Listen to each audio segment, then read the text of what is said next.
Ciao a tutti, sono Sabatina Napolitano. Volevo leggere brevemente un passo da Massa e Potere di Elias Canetti, edito Adelphi.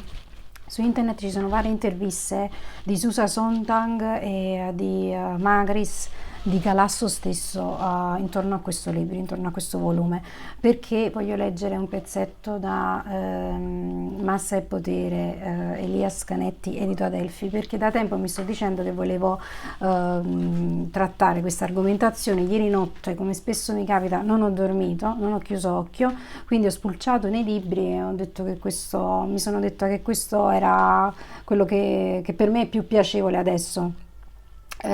Ovviamente è un libro che Elias Canetti ha scritto nell'arco di 25-30 anni e fa riferimento sia a una vita psichica delle masse, anche però a degli aneddoti proprio personali, autobiografici.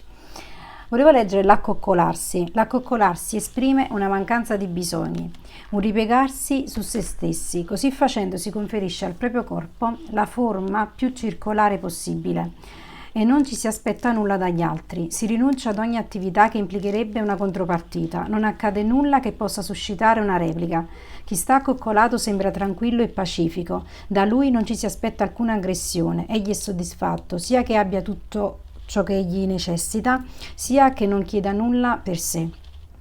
Il mendicante accoccolato lascia intendere che sarebbe soddisfatto di qualunque elemosina.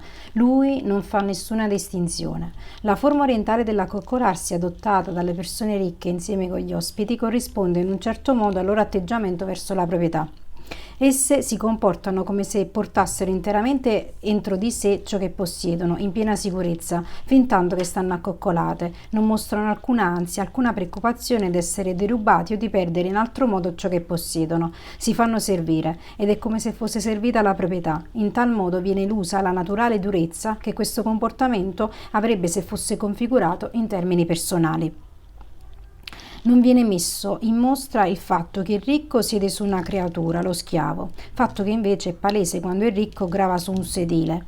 Il ricco accoccolato è come un sacco ben conformato e ben rivestito, pieno di tutto ciò che egli possiede. I servitori vengono a prendersi cura del sacco. È però anche peculiare, di questo modo, di stare accoccolati la rassegnazione a tutto ciò che potrebbe accadere. Il medesimo uomo starebbe nel medesimo atteggiamento anche se divenisse un mendicante. Continuerebbe cioè ad essere sempre lui. L'accoccolarsi può contenere sia il possesso sia il vuoto. Procedendo da quest'ultimo, esso è divenuto la posizione fondamentale della contemplazione. Uno spettacolo familiare a chiunque conosca l'Oriente. Chi sta accoccolato si è separato dagli uomini, non si appoggia a nessuno e riposa in sé.